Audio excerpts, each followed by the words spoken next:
सहज समाधि के दो रूप हैं, इस पर चर्चा बराबर की जाती है, एक व्यावहारिक और एक आभ्यासिक।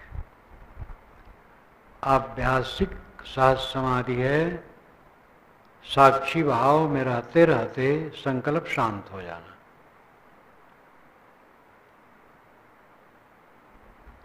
शुभ अशुभ कोई भी संकल्प उठे, उसकी दृष्टा हो के उदास हो जाओ, शांत हो जाएगा।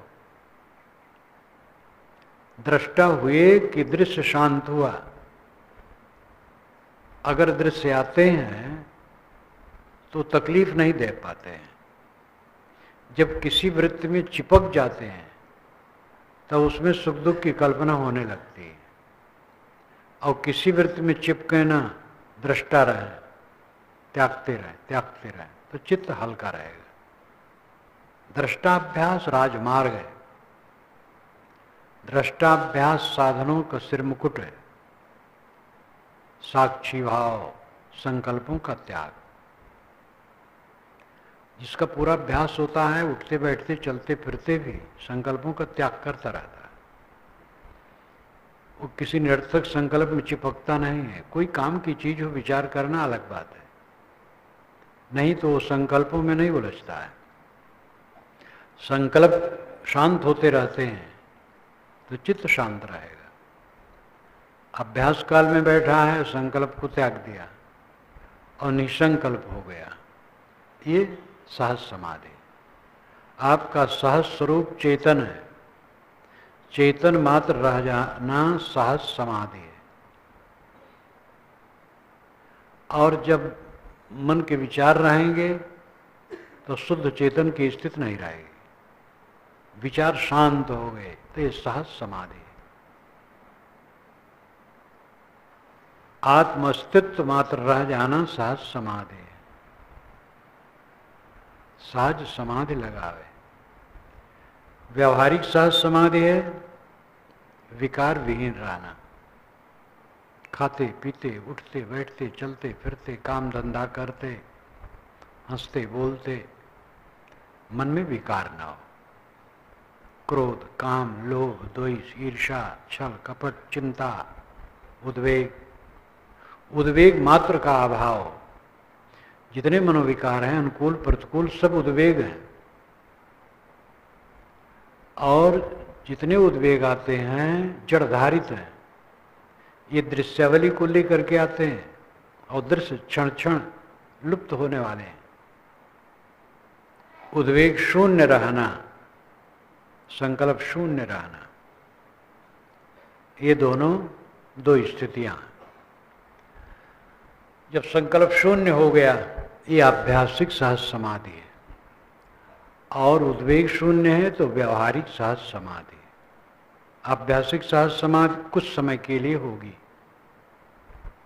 जहां पर चित्त शांत है। वो क्षण आपके जीवन का सबसे अधिक मूल्यवान है, जिस समय आप कुछ नहीं सोचते हैं। एकदम शांत चित्त, पूरा जागृत है, नींद नहीं है, तंद्रा भी नहीं है, लेकिन संकल्प कुछ नहीं है। ये समय जितना आपका हो सके बढ़े, ये आपका असली जीवन है। व्यवहार में हैं, काम धंधा करते हैं, विचार है, उद्वेग नहीं। ये जीवन का सुख है। इस पर जोर दो। इसमें बाधा है अहंकार और कामना। कुछ पाने की इच्छा है लौकिक, तो उद्वेग शून्य अवस्था नहीं आएगी। कुछ होने की इच्छा है तो नहीं आएगी। होते होते तो बड़ी दुर्गति हुई है। रज्जब तो गज्जब किया, सिर पर बांधा मौर, आया था हरिभजन को, किया नरक में ठौर। रज्जब सत्संगी साधक नवयुवक थे, वैराग की बात करते थे। लोगों ने समझा बुझा करके सिर पर मोर बांध दिया।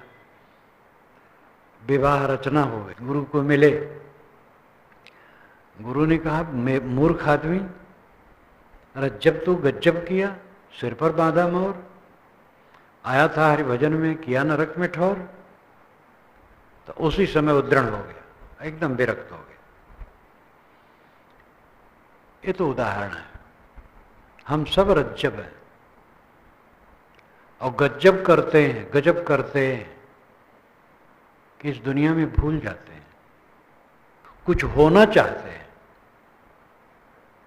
और होना जितना नकली है, बनना पाना सब नकली है।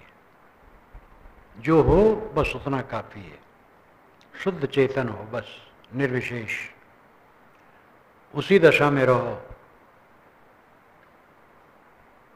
तो व्यवहारिक सहज समाधि उद्वेग शून्यता है।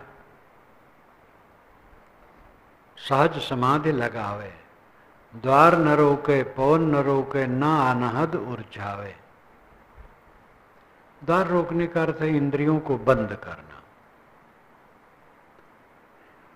ऐसी मुद्रा होती है जिसमें दोनों आंखें बंद, दोनों नाक बंद, दोनों कान बंद, टट्टी पेशाब की जगह को दोनों पैर के गुल्फों से दबा दिया जाता है, वज्रासन। साहब कहते इसकी जरूरत नहीं, सहज आसन से बैठो। ध्यान में आंखें बंद होना अच्छा है। नींद की संभावना हो तो अर्ध उन्मीलित हो, यानी आधी आंखें खुली हो। ज्यादा खुली रहेंगी तो इधर उधर दिखाई देगा, और एकदम बंद करेंगे तो नींद आ जाएगी, इसलिए अर्ध उन्मीलित हो। और अगर नींद का डर नहीं है तो पूरा बंद होना अच्छा है, और उसमें नाक कान दबाना नहीं है। नाक दबाने की बात तो प्राणायाम क्रिया में ठीक है, प्राणायाम क्रिया अच्छी चीज है। प्राणायाम तो सहज है, खाली पेट के समय प्राणायाम 24 घंटे में एक बार भी सुबह कर लिया जाए अच्छा है। प्राय लोग 7-8 मिनट कहते हैं, 8 मिनट काफ़ी है, मैं 10 मिनट करता हूँ। प्राणायाम तो मैंने शुरू किया था 14 वर्ष की उम्र से। प्राणायाम बहुत हितकर है।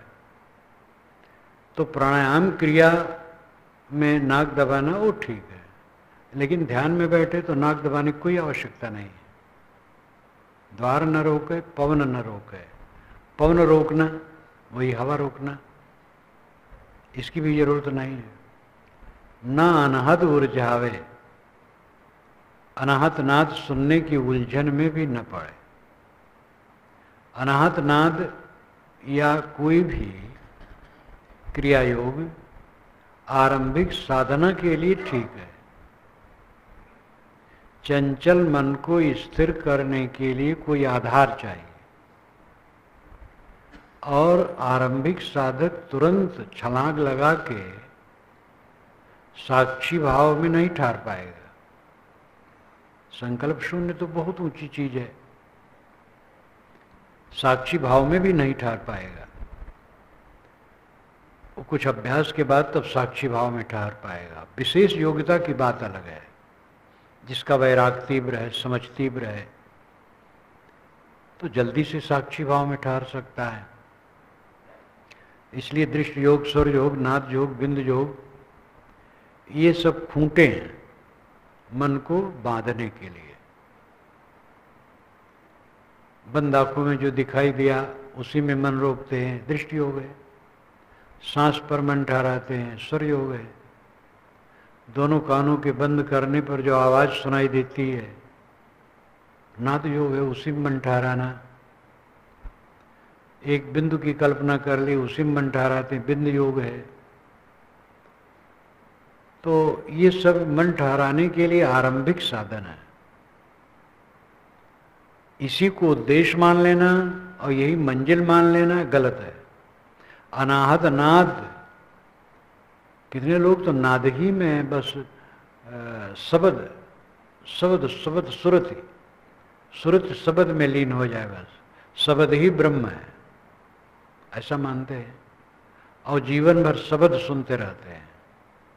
पहले तो दोनों कानों में उंगली डाल करके नाद सुना जाता है, और ये जब पूरा अभ्यास हो जाता है तो कान में उंगली नहीं डालना पड़ता है, चलते फिरते भी वो भावना होती रहती है, नाद सुनाई देता है और समझते हैं हम ब्रह्मधाम में हैं। ऐसे मत हैं जिसमें लाखों लोग हैं। बिरही तो थोड़े हर जगह होते हैं, बड़े बिरही लोग ऐसा करते रहते हैं। दिल्ली की तरफ मेरा कार्यक्रम था, दिल्ली के बाद और कुछ होते हैं, तो उसमें कई दिन उस समय था। तो एक साधक आए थे मेरे पास जो 50-55 के थे, मेरी पुस्तकें पढ़े थे, खुश थे मुझसे, मेरे साथ कई दिन रहे, मेरी बात मानते थे, लेकिन अब जो अपनी बात है उसको तो उनको मानने पड़ेगा। कहें साहब अब तो मुझे कान वान बंद नहीं करना पड़ा, हरदम शब्द सुनता रहता हूँ, हर समय सुनता रहता हूँ, तो मैं क्या छेड़ूं। सुनते हैं, सुने, कई दिन रहे, मेरी बात के कायल होते थे, लेकिन संस्कार उनका शब्द सुनने में लगे रहे। शब्द बड़ा है कि सुनने वाला बड़ा है? शब्द आपको सुनता है कि आप शब्द को सुनते हैं? शब्द आपको जानता है कि आप शब्द को जानते हैं? जानने वाला बड़ा है, श्रोता बड़ा है, शब्द नहीं बड़ा है। तो पौन न रोके, द्वार न रोके, पौन न रोके, ना अनहद उर्झावे। तब क्या करे? ये मन जहां जाए तहां निर्भय समता से ठहरावे। ये मन जहां जाए शुभ अशुभ साक्षी बन जाए। साक्षी बन जाएगा, शुभ में जाएगा तो भी शांत हो जाएगा, अशुभ में जाएगा तो भी शांत हो जाएगा। अशुभ में मन गया, काम वासना की याद आई, क्रोध की याद आई, अहंकार की याद आई, तृष्णा की याद आई, ईर्ष्या की याद आई, चिंता आई, और जैसे साक्षी भाव आया उड़ जाएगा वो। शुभ में गया, दान पुण्य सेवा परोपकार, साक्षी भाव आया वो भी उड़ जाएगा। वहां शुभ शुभ दोनों की जरूरत नहीं है, वहां से उठ करके दान पुण्य सेवा करो। ध्यान में बैठे वहां दान पुण्य की क्या जरूरत करने। तो शुभ अशुभ जो संस्कार आएंगे साक्षी भाव में उड़ जाएंगे। इसलिए मन कहीं भी जाए साक्षी हो जाओ, उदास, बस वो ढीला हो जाएगा, टूट जाएगा।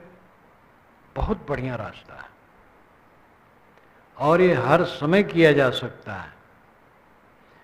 विशेष अवस्था में जैसे बैठ करके वो एक सघन साधना है, लेकिन चलते फिरते लेटे बैठे काम करते मन को देखता रहे और साक्षी भाव में रहे। कोई संकल्प ले करके उसमें बहे ना। मन की कच्चाई रहती है, रागात्मक वृत्ति रहती है, तो संकल्पों के बादल मनुष्य पर रहते हैं। सभी साधक इसका अंदाज कर सकते हैं, मुझे स्वयं अनुभव है। कुमार अवस्था की शुरुआत में संकल्पों का जो सैलाब, उफ, एक एक संकल्प चलते थे उसके इर्द गिर्द, महीनों महीनों वर्षों वर्षों उसका लिंक लगा रहता था। भक्ति साधना करता था, जो बन सकता था सात्विक भाव से चलता था। इन संकल्पों की बाढ़ है और वो समझते समझते कटता गया। अनादिकाल का ये रोग है भ्रम मात्र, लेकिन बोध और साधना से कटेगा। सद्गुरु कहते हैं पौन न रोके, द्वार न रोके, पौन न रोके, ना अनाहद उर्झावे। ये मन जहां जाए तहां निर्भय समता से ठहरावे। कहीं भी मन जाए साक्षी बन जाओ और व्यवहार में समता रखो, तब निर्भय स्थित होगी। समता, अनुकूल मिलते हैं, प्रतिकूल मिलते हैं, ना अनुकूल रहेगा ना प्रतिकूल रहेगा।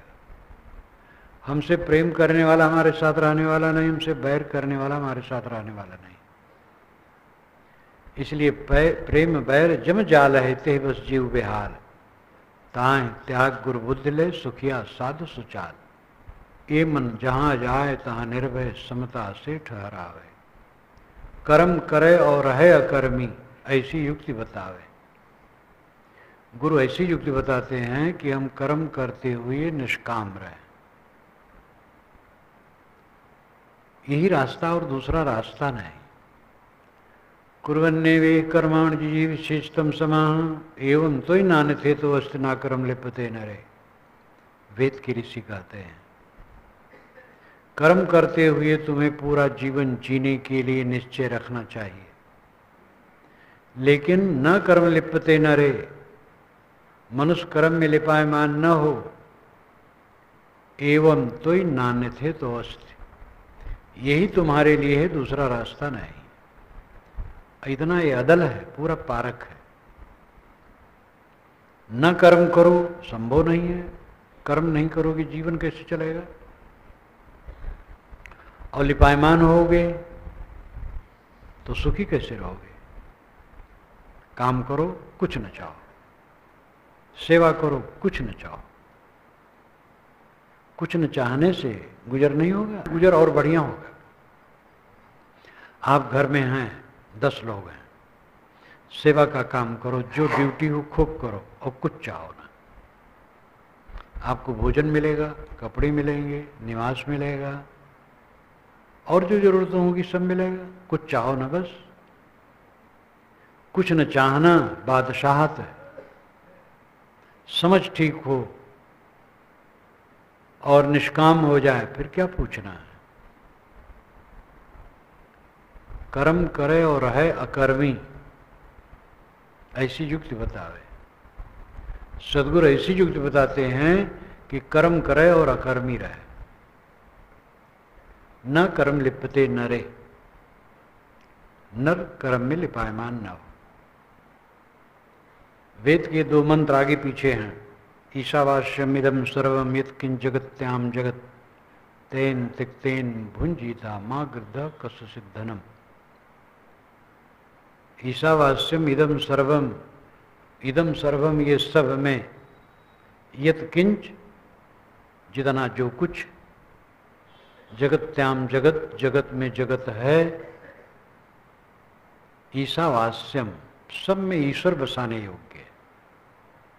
मान लेना चाहिए सब जगह ईश्वर बैठा है, ये एक बढ़िया कल्पना है। और बैठा तो है ही है, घट घट में तो वही बैठा है। तेन तिक्तेन भुंजीता, तेन तिक्तेन भुंजीता, संसार की चीजों का त्याग पूर्वक भोग करे। यहां भोग का अर्थ है गुजर बसर। भोग मतलब काम भोग और अंडा मांस मछली उड़ाना और सिनेमा हॉल में जाकर के मस्त रहना, ये सब नहीं। भोग का अर्थ है जीवन गुजर। तेन तिक्तेन भुंजीता मां गृद्ध, मां नाम नहीं, गृद्धा नाम लोभ। लोभ न करे, लालच न करे। कस्य सिद्धनम, धन किसका है, किसी का नहीं है। तब कुर्विन्ने में कर्माण जी विशेषतम समा, कर्म करते हुए पूरा जीवन जीने की इच्छा रखो। और तुम्हारे लिए एक ही रास्ता है, कर्म करो और लिपायमान न हो, आसक्ति न बनाओ, परिवार पालो, मोह न करो। जो अपनी वस्तुएं हैं उनकी सुरक्षा करो, ममता न करो। सुरक्षा किए बिना कैसे काम चलेगा। जिम्मेदारी है, आपका घर है, आपका आश्रम है, आपका परिवार है। कुछ न मानो तो अपना शरीर की रक्षा करना पड़ेगा, और मानना पड़ेगा बाहर की चीजें भी माननी पड़ेगी। वो भी तो लिंक लगा है, शरीर के साथ और साथी, और साथियों के साथ व्यवहार। कर्म करे और है कर्मी ऐसी युक्ति बतावे। सदा आनंद फंद से न्यारा, भोग में योग सिखावे। विवेकवान सदैव आनंदित रहते हैं, वे फंद से न्यारा रहते हैं। जो फंद से न्यारा रहेगा वो आनंदित रहेगा, जो फंदा में रहेगा वो आनंदित नहीं रहेगा। फंदा फांसी, राग द्वेष की फांसी। राग द्वेष की फांसी पर जो लटका है उसके चित्त में आनंद कहाँ है? राग द्वेष की फांसी जिसकी कट गई सदा आनंदित है। भ्रम से लगता है कि दूसरे के कारण हम दुखी हैं, और भ्रम में उल्टी बुद्धि होती, समझ में नहीं आता है। और वही साधक जब समझ लेता है और अपने मन के भ्रम को छोड़ देता है और मन निर्मल हो जाता है, तो वो देखता है कि नाहक में मैं दुखी था, दूसरे को मानकर। दूसरा तो अपने अपने ढंग से सब हैं,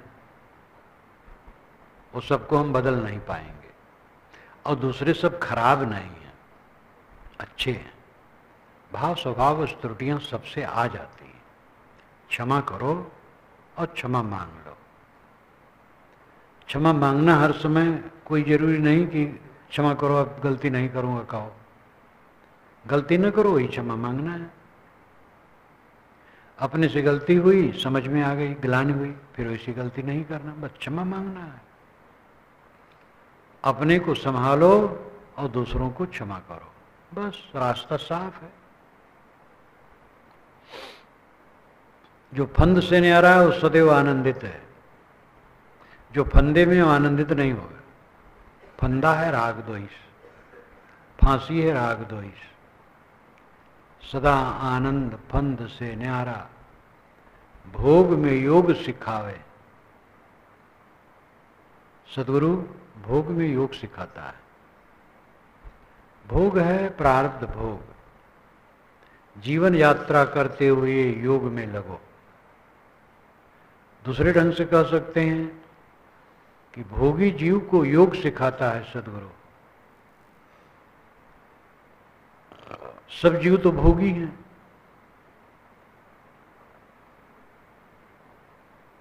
उनको योग सिखाता है।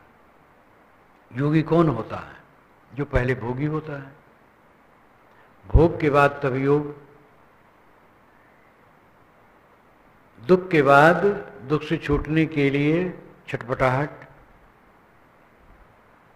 लेकिन कुछ जो इस ढंग के लोग हैं, जो दोनों हाथ में लड्डू रखना चाहते हैं, भोग मोक्ष दोनों, वे अर्थ करते, देखो साहब बताते भोग में योग सिखावे। भोग भोगता रहे, योग करता रहे, दोनों हाथ में लड्डू है। ऐसे लोग धोखेबाज हैं। कबीर साहब निर्लिप्त बात का जोर से खंडन करते हैं। बीचक आप देखिए, ऐसा योग न देखा भाई, भूला फिरे लिए गपलाई। तो भोग में योग सिखावे का अर्थ है भोगी जीव को सद्गुरु योग सिखाता है। अब भोग छोड़ो, योग में लगो। भोग है मन सहित इंद्रियों द्वारा विषयों में तादात्म्य करना, चिपकना, किसी विषय में चिपकना। कुछ भोग ऐसे हैं जिसकी क्रिया छोड़ दी जाती है और भावना भी उसकी छोड़ दी जाती है, और कुछ भोग ऐसे हैं जिसकी क्रिया होती है, भावना छोड़ दी जाती है। जैसे कल्याणार्थी जो पूरा कल्याण चाहता है, मैथुन क्रिया को मनवाणी कर्म से छोड़ देता है और भावना भी छोड़ देता है, लेकिन रोटी भात तो खाना पड़ता है। परंतु रोटी भात में मोह नहीं, केवल गुजर बसर के लिए वस्त्र पहनना पड़ता है, मकान में रहना पड़ता है। तो त्याग में एक सीमा है। अंडा मांस मछली आदमी छोड़ देगा, नशा की चीजें छोड़ देगा, लेकिन जो सात्विक खाद्य पदार्थ हो तो खाना पड़ेगा। इसलिए विवेकवान इसका निर्णय करता है, क्या खाद्य है, क्या अखाद्य है, क्या करनी है, क्या अकरणी है, क्या मंतव्य है, क्या अमंतव्य है। विवेक करके शुद्ध रास्ता से चलता है। भोग में योग सिखावे। सदा आनंद फंद से न्यारा, भोग में योग सिखावे। तज धरती आकाश अधर में, प्रेम मड़ैया छावे। वो धरती को छोड़ करके अधर आकाश में चला जाता है और वहां प्रेम मड़ैया छा के रहता है।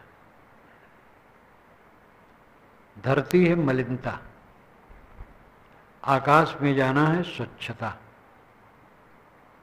और कोई साधक ऐसा नहीं कि आकाश में उड़ करके वहां पर मड़ैया बना ले।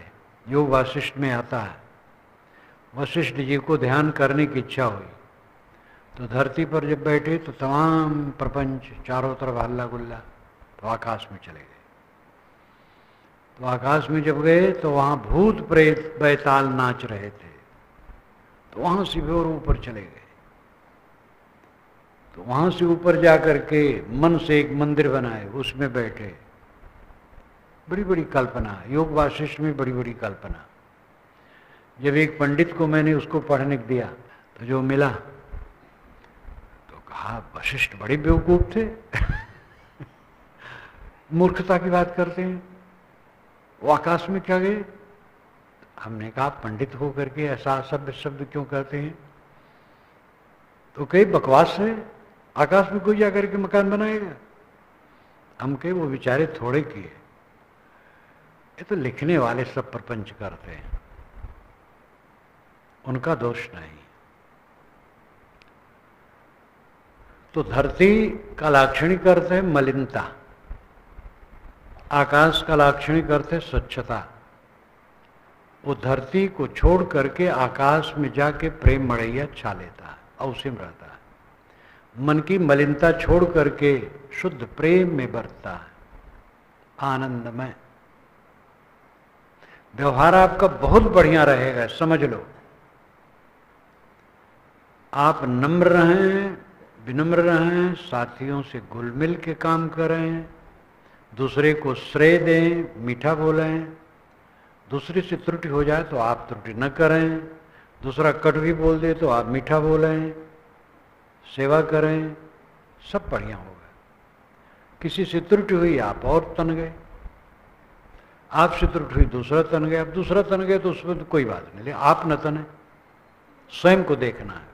ये व्यवहार में जंजाल आता है, अपनी असहनशीलता, उसके मूल में अहंकार, यही दुख देता है। जहां तक विवाद कहीं भी हो, दो मनुष्यों में, चार मनुष्यों में, कुछ में अहंकार लड़ रहा और कुछ नहीं। और ज्ञानी कहलाने वाले भी अहंकार में जब रहते हैं तो वो भी उलझ जाते हैं, ज्ञान काम नहीं देता है। अहंकार शून्य बनो, शीतल बनो। तज धरती आकाश अधर में, प्रेम मड़ैया छावे। मन की मलिनता छोड़ करके स्वच्छ ज्ञान के आकाश में जियो। तज धरती आकाश अधर में, प्रेम मड़ैया छावे। ज्ञान सरोवर शून्य शिला पर, आसन अचल जमावे। ज्ञान स्वरूप ज्ञान का सागर है और उसमें शून्य की शिला है, उस पर अचल आसन जमा लो। ज्ञान सरोवर आत्मज्ञान का सागर है। स्वरूप ज्ञान हो गया, मैं देह से भिन्न, निर्मल, शुद्ध बुद्ध हूं, देहातीत, जगत प्रपंच से बिल्कुल रहित। मेरे में जगत दृश्य कुछ नहीं है, ये कहाँ कहाँ बाएं बाएं हो रहा, कुछ नहीं। ये ज्ञान सरोवर में शून्य शिला, शून्य शिला है संकल्पों की शून्यता, कुछ न सोचना। उसी शिला पर आसन जमावे, कुछ न सोचने की स्थिति में अपने को ले जाए। सभी साधक ये कहते हैं, सभी पहुंचे हुए महापुरुष ये कहते हैं, क्योंकि मंजिल यही है, पहुंचना यही है। पहुंचने का मतलब चल के थोड़े, रुक के। चलते चलते पग थका, नगर रहा नवकोश, बीचे में डेरा परा कहूँ कौन को दोष। चलते चलते तो हम थक चुके हैं, अनादि काल से चल रहे हैं लेकिन पहुंचे नहीं हैं। कितनी ग्लानि की बात है, चलते ही रहे अनादि काल से और भटकते रहे। अब रुक जाओ, रुक जाओ, बस पहुंच जाओ। चलोगे तो फिर नहीं पहुंचोगे। चलने का मतलब है चाहना, इच्छा, वासना, शुभ अशुभ में कुछ भी चाहना,